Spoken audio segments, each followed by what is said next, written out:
The festival of colours has finally arrived. Visuals of Holika Dahan and Holi celebrations have arrived.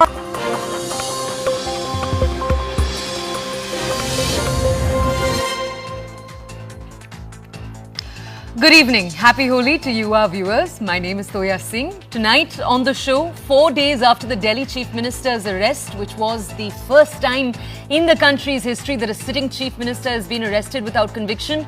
4 days after that, as the Chief Minister continues to languish in the Enforcement Directorate's custody, the Aam Aadmi Party has announced a new campaign to rally together its supporters. What is the campaign called? It's called Modi ka sabse bada dar Kejriwal, or Modi's biggest fear is Arvind Kejriwal. This is as the opposition INDIA has announced a march to save democracy on the 31st of this month. On one side, you have the opposition that points out the nearness of the elections and the Enforcement Directorate's very high rate of action against opposition leaders to establish that the end days of democracy in our nation are nigh. Has the BJP bit off more than it can chew this time around with this particular arrest? Or will they hit home with voters by framing this simply as a very corrupt leader meeting his very deserved fate because of the capable handling of the Enforcement Directorate? That's what we're going to take a deeper look at tonight.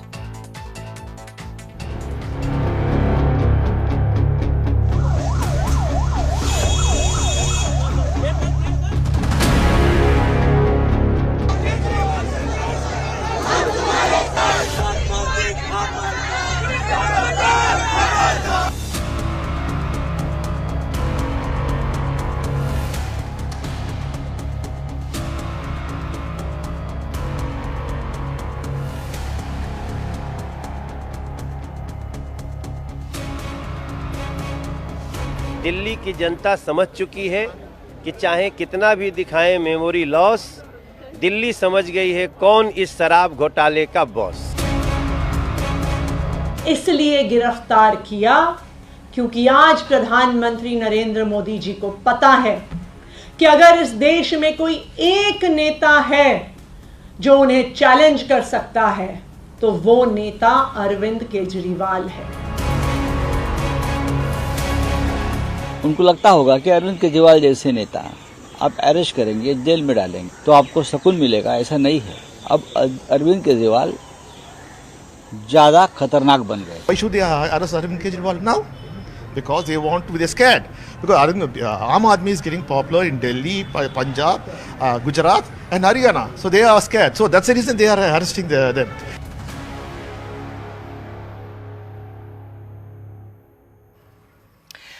Okay, let's introduce you to the guests we have joining us tonight. First on the show, we have Tuhin Sinha. He's a BJP spokesperson. We also have Ashutoshsrivastava, a lawyer.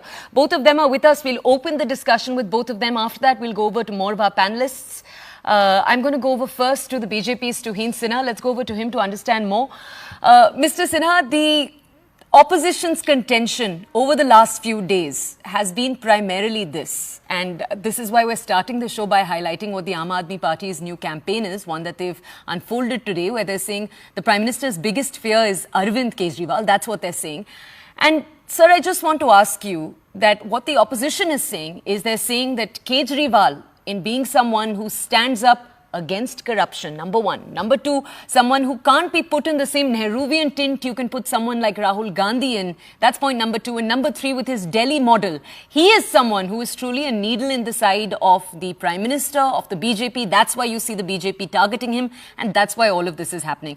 Mr. Sinha, I've just opened with the argument because I want to give you first a platform to hear what the BJP's response to that is. Then we'll take further questions.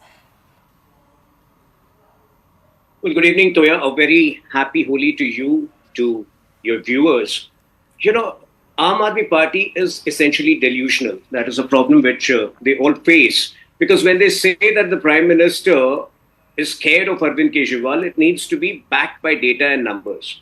Wherever they have tried to expand, be it Goa, be it Gujarat, they have excelled in losing their deposits. And maybe, you know, they just, they are called the Zamanat Jabt Party for obvious reasons, because in most of the seats that they have fought outside Delhi, they have lost their deposits. When it comes to Lok Sabha, how many members do they have at the moment? One, I believe. in Delhi, in the last Lok Sabha elections, BJP had a 57% vote share, and there is every likelihood of BJP repeating or probably increasing that vote share. So I think, Aam Aadmi Party has a right to be delusional. Rather, I call them a party of educated illiterates. That's the political answer to your question. Now, when it comes to the legal part, I think, Arvind Kejriwal had enough time for him to behave responsibly in front of ED. There were 9 summons which were issued to him, and whatever action the ED has initiated is based on solid evidence. The ex-OSD of Arvind Kejriwal, Arun Nair, the ex-OSD of Manish Sisodia have both corroborated the personal complicity of Arvind Kejriwal in the entire, new liquor policy that was devised and that was put in place that was hastily put in place by the Arvind Kejriwal government. So I think, it's about, and it doesn't end over there. He continues to preside over illegality even from the jail. Under law, he's not permitted to issue orders from the jail. And did he take permission from the court? Did he, under whose permission is he issuing these office orders? That itself is an act of illegality. His protege, Raghav Chadha, seems to have gone to London for an eye surgery, but there he's hobnobbing with those who have a very cockeyed vision towards India and pro-Khalistani elements. Sinha, so I think, Aam Aadmi Party has a lot to answer. Can I just ask you to stay with us? You've raised some questions. I now want to take them over to the Aam Aadmi spokesperson. Let me just introduce our audiences to the different spokespeople we have joining us right now. Mahima Singh from the Congress has joined us. Good evening, ma'am. Thank you for joining us. And Anmol Panwar has joined us from the Aam Aadmi Party. Good morning. Happy Holi. Good evening. Happy Holi to all of you. Let's just go over very quickly to Mr. Panwar. Mr. Panwar, before I take to you the questions that Mr. Sinha has raised, I just want to ask you, sir, tell me, within the Aam Aadmi Party, over the last few days, we saw protests take place. But was there at all, take us behind the scenes, sir, was there a sense of disappointment that Delhi didn't come to a standstill with the arrest of the Chief Minister? So yeah, everyone in Delhi loves the most popular CM of this country, Mr. Kejriwal. And we have witnessed the kind of support and blessings he has in the past 10 years. It does not, we are not required to bring Delhi to a standstill. We have presented a model of progress and development in Delhi, and we want that to continue further. And our efforts are in a positive direction. We are looking ahead to the 2024 elections, and we are preparing for that. Okay. And interestingly, in this so-called liquor scam, what has come out 3 days before is one of the approver, P. Sharad Reddy. On 9th of November 2022, he was called for interrogation by the Enforcement Directorate. On 10th of November 2022, he categorically denied the involvement of Mr. Kejriwal or any of the AAP leaders. He was arrested then and there by the Enforcement Directorate. 5 days after that, on 15th of November 2022, he donated 5 crore rupees electoral bonds to the Bharatiya Janata Party. He applied for bail on 20th of January 2022, which was denied. He informed the Honorable Court that Enforcement Directorate is harassing him, threatening him to sign pre-dictated statements. But he refused to sign the statements which said that 100 crore rupees has been given as a bribe. After 4 months, in April 2023, he applied for bail, and the Enforcement Directorate, the same Enforcement Directorate who said that he's one of the kingpins of the so-called liquor scam, they did not even oppose the bail applications before the Delhi High Court. Okay, let's go over. Interestingly, on 2nd June 2023, he turned into a government approver. And thereafter, on November 8, 2023, he donated another 55 crores to the Bharatiya Janata Party. Okay. Now, it is for the BJP to answer, why did they take 60 crore rupees from the alleged kingpin of the liquor scam? Okay, Mr. Panwar, 1 second. The question you've raised is an important one. And we'll take that. Mr. Sinha, we'll come to you with that question. I'll just come to you in a second, though. Mr. Panwar, I want to come to you before we go over to Mr. Sinha. I do want to ask you, sir. When the opposition, the INDIA, is saying democracy is dead, or democracy at least is dying, and it will die with this elections if the INDIA is not voted into power. So the argument that we're seeing the BJP make again and again goes back to the summons. The fact that Arvind Kejriwal skipped 9 summons, was that not the Aam Aadmi Party denying democracy's pathway right there? So yeah, there are 2 aspects to this argument. The first is that there are leaders whom Prime Minister Modi used to label as corrupt. There's a long list starting from Ajit Pawar irrigation scam, Himanta Biswa Sarma, Suvendu Adhikari, Chhagan Bhujbal, Ashok Chavan, and recently, day before yesterday, Mr. Jindal has joined, whom they used to said that Hazaro crore ka koila scam kar diya. And the other part is that all the opposition leaders are being targeted and the central law enforcement agencies are blatantly misused just to ensure a seamless victory for Bharatiya Janata Party. Okay, all right. Why did they not take action against the ones whom they used to label as corrupt? Sir, just give me a second now. I want to go back to Mr. Sinha. Mr. Sinha, there are 2 separate points we're going to come to you to address. The first, the link that Mr. Panwar made of fishy links taking place in this case itself. I want you to address that point. But Mr. Sinha, also this debate would not be complete without us returning to that familiar conversation of ED arrests that have taken place against the opposition leaders. 2 data points I'll give our audiences, then I'll come to you to get an answer on them. These are perhaps numbers you've already heard before. Since 2014, a 4-fold jump in ED cases against politicians. 95% of those leaders are from the opposition. When we take this to the BJP, what we hear again and again is, what can we do if all of the opposition is corrupt? But that becomes very hard to believe, sir, when we see case after case. Mr. Sinha, would you like to address both those points?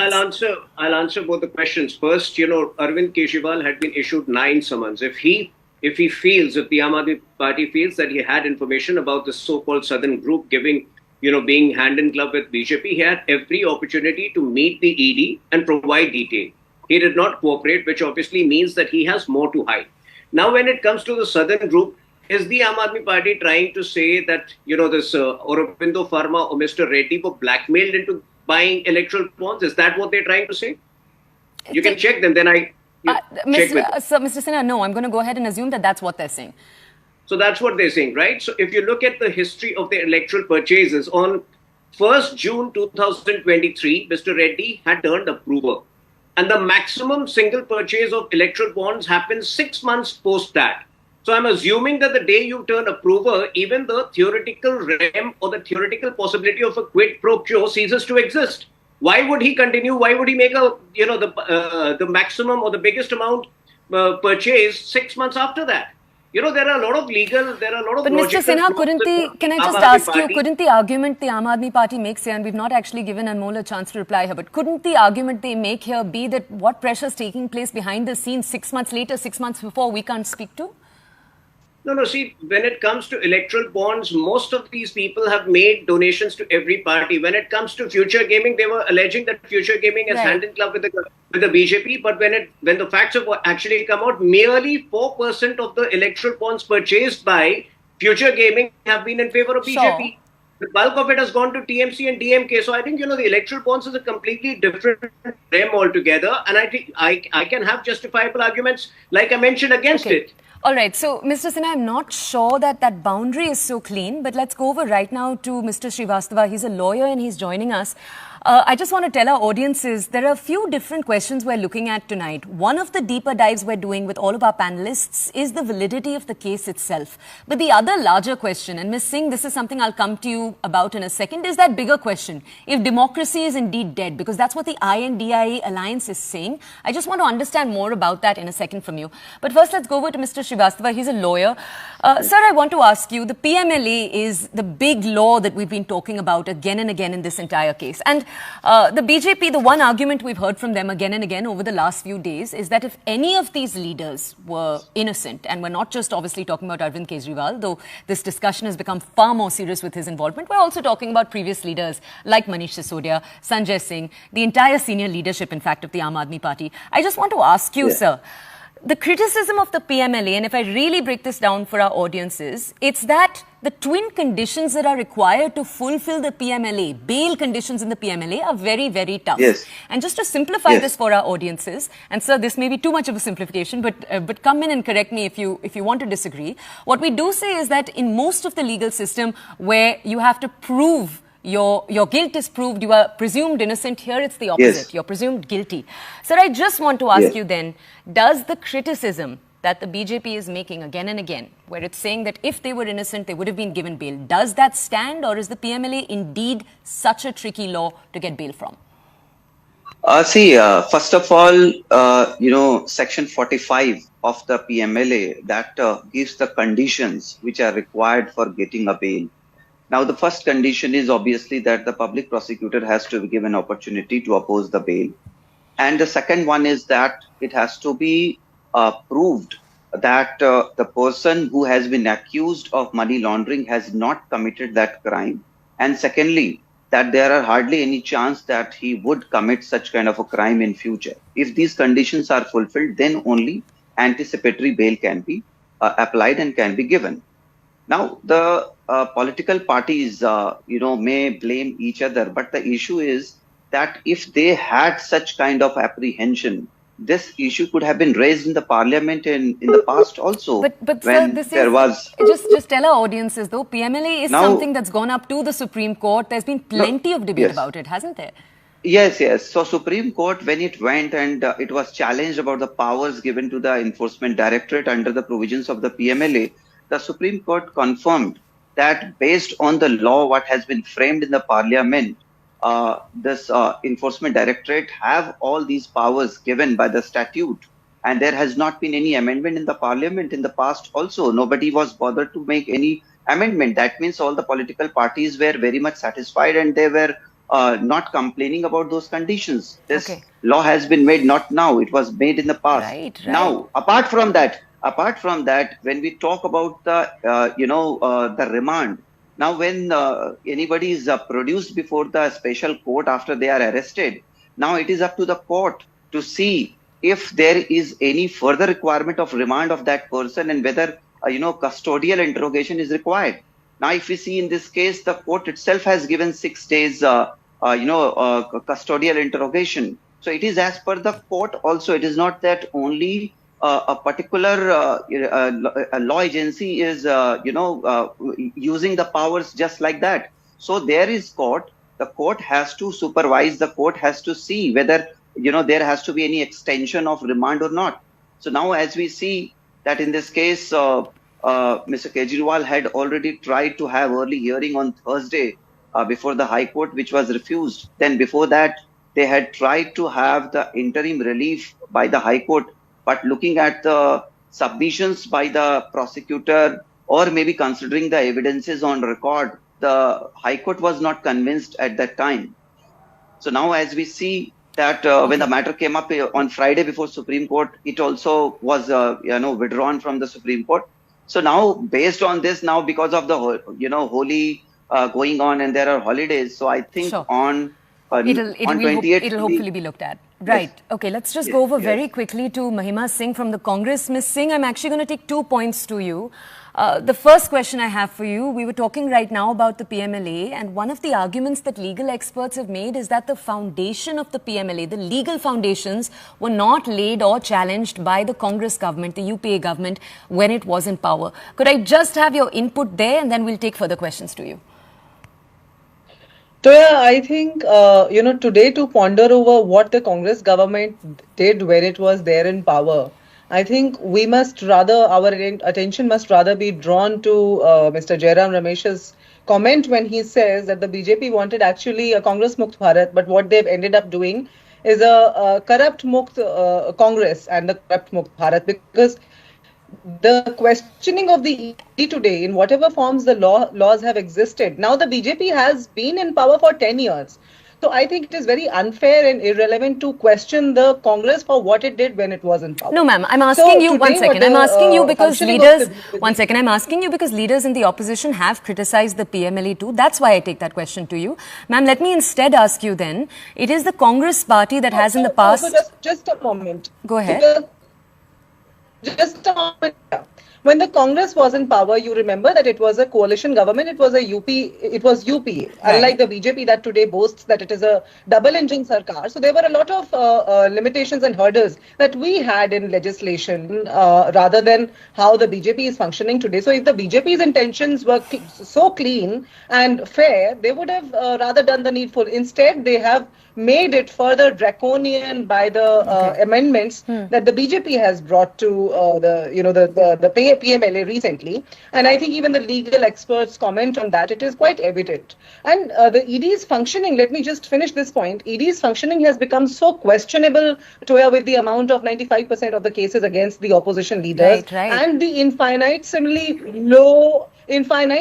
low conviction rate. What happened to Mr. Chidambaram's and Mr.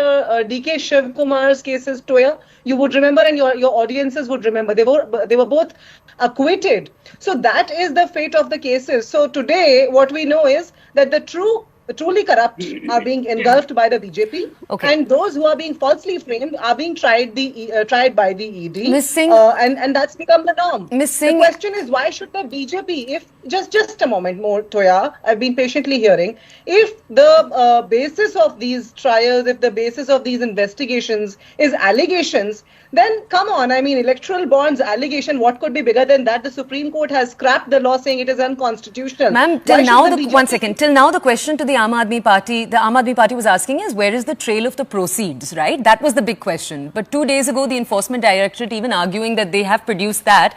I just want to ask you, ma'am, and I want to ask the Aam Aadmi Party, we do have just 2 minutes left, so I need both of you to be succinct. But I do need to ask you this. Multiple experts in the last few days saying that this might be the golden moment that the INDI opposition wanted. If they can seize on this, they have ammunition. They have what they need in the future. Ma'am, do you feel as if the party has seized this moment? Just say your question again. Do you think the party has, do you think the Congress, ma'am, the INDI, the Aam Aadmi Party, the TMC, each of these parties have seized on this moment? Because that's what experts are arguing, that with the arrest, you finally have ammunition to go ahead. I would not say whether ammunition or not, but I'm very sure to say that the BJP has surely put its foot in mouth, and it is certainly going to play out against the BJP because they're fiddling with the very constitutional values that lie at the basis of democracy, because their MPs go out and say that if we get majority, we are going to change the constitution. So that is the malified intention that the BJP is functioning with, and we are out and about to fight those forces collectively because we believe in the constitution of India. Let's just go to Anmol then. Anmol, last word from you here. Let's just say, if this was such a big problem, wouldn't the BJP not have been voted back into power? This is a problem that, according to the opposition, has existed since 2014, right? First, I would like to reply to the so we just have a minute, so you have to be succinct. As far as the summons is concerned, even after 2 years of investigation, more than 500 raids, and we have 50,000 page charge sheet, not a single penny has been recovered. Those summons have been challenged before the Honorable Delhi High Court. Delhi High Court has issued a notice and asked the ED to reply within 2 weeks. So the matter is sub judice. And as far as PMLA is concerned, actually this amendment in the PMLA, which was brought in 2018 through a money bill route by the Bharatiya Janata Party, because they knew they don't have a majority in Rajya Sabha. So answer my question about protection of legislative not powers. Taking away your time, but we are. This is under challenge. This is under challenge. A judgment, Vijay Mandal Chaudhary versus Union of India. It is under review before the Honorable Supreme Court of India, and a bench is to be constituted. The matter was heard for 25 days, but the Union of India Council did not remain present during the hearings, and thereafter a bench needs to be reconstituted. We have challenged this. Okay, Mr. Panwar, I wanted to ask you about the future of the INDI, whether or not this is the golden moment that the opposition perhaps needed. We've run out of time now. I'd like to thank all of you for joining us here on the panel this evening. Okay, we're going to move on from this story to a different story entirely. Yesterday, the BJP released their 5th list, and a day after the BJP on that 5th list revealed that it was feeling the actor Kangana Ranaut from Himachal Pradesh's Mandi, Congress leader Supriya Shrine's Instagram handle shared a picture of the actress with a derogatory caption. Now, the post was deleted. Shrineth has issued a clarification in which she said that the post was made by someone who had access to her account. That's the exact phrasing. She added that she has discovered a parody account that is misusing her name. Now, the actor, Kangana Ranaut, has hit back at the Congress. She said that every woman deserves dignity and that we must free women from the shackles of prejudices. This is what she's had to say in response. The BJP is rallying behind their new leader, Kangana Ranaut. They've labelled Congress anti-woman. We'll play out the back and forth that's taking place. These are some of the reactions. Take a look. मेरे Facebook और Instagram account का access कई लोगों के पास है। उसमें से किसी एक व्यक्ति ने आज एक बेहद घृणित और आपत्तिजनक पोस्ट की। मुझे जैसे ही पता चला, मैंने सर्वप्रथम उस पोस्ट को डिलीट किया, क्योंकि जो कोई भी मुझे जानता है वो अच्छी तरह से जानता है कि मैं कभी भी किसी भी महिला के खिलाफ व्यक्तिगत भद्दी और भोंदी टिप्पणी कर ही नहीं सकती हूं। मैं इसकी घोर विरोधी हूं। फिर मैंने जानना चाहा कि आखिर ये कैसे हुआ। तब पता चला कि ट्विटर पर मेरा नाम का दुरुपयोग करके एक पैरोडी अकाउंट चलाया जा रहा है। सुप्रिया पैरोडी के नाम से वहीं पर ये ऑब्जेक्शनेबल पोस्ट हुआ और वहीं से किसी ने कॉपी पेस्ट करके मेरे फेसबुक और इंस्टा पे डाला। मैं ये पूरी तरह से जानने में जुटी हूं कि जिन लोगों के पास एक्सेस था उनमें से किसने ये घृणित काम किया। न मैंने ऐसा कभी किया है और न मैं कर सकती हूं। विचारधारा की लड़ाई पुरजोर तरीके से, पूरी ईमानदारी से और पूरी मजबूती से लड़ने में। Congress party is the most anti-woman party that there can ever be. They have, from Tandoor Kand to the kind of abuse that they give to women, to the kind of insult they heap even on Shakti, Ma Durga, Ma Parvati, and now the disgusting post made by Supriya Shrineth against Kangana Ranaut, who is the candidate of the Bharatiya Janata Party from Mandi. It is the most disgusting and despicable comment, and we demand immediately that Priyanka Vadra, Khadge ji, Rahul ji should clarify their stand. देखिए, किसी भी महिला के बारे में इस तरीके का कमेंट करना बहुत दुर्भाग्यपूर्ण है, काबिल एतराज़ है। अगर उन्होंने ये कहा है कि ये किसी ने एक्सेस कर लिया है और ये कमेंट डाला है, तो मैं चाहूँगा कि सरकार को चाहिए कि इसका इन्वेस्टिगेशन करे। किन लोगों ने किया है, किसने ये कमेंट किया है, जिसने भी ये कमेंट किया है उसके खिलाफ कार्रवाई होनी चाहिए। Those were two election-based stories. We're just a few days away from the big set of dates, Lok Sabha elections taking place across the country. For now, thank you so much for taking out time for joining us this holy evening. We'll see you tomorrow right here on the channel.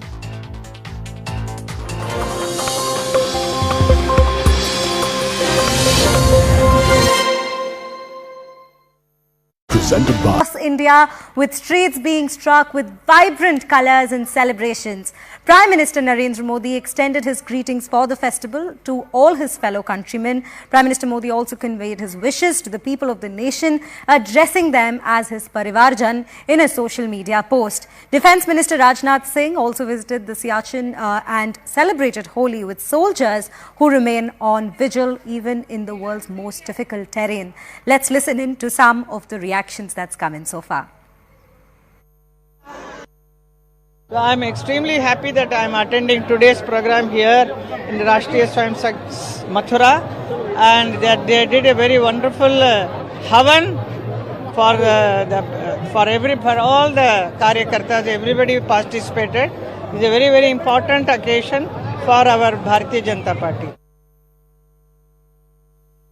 देखिए, ब्रज की प्रसिद्ध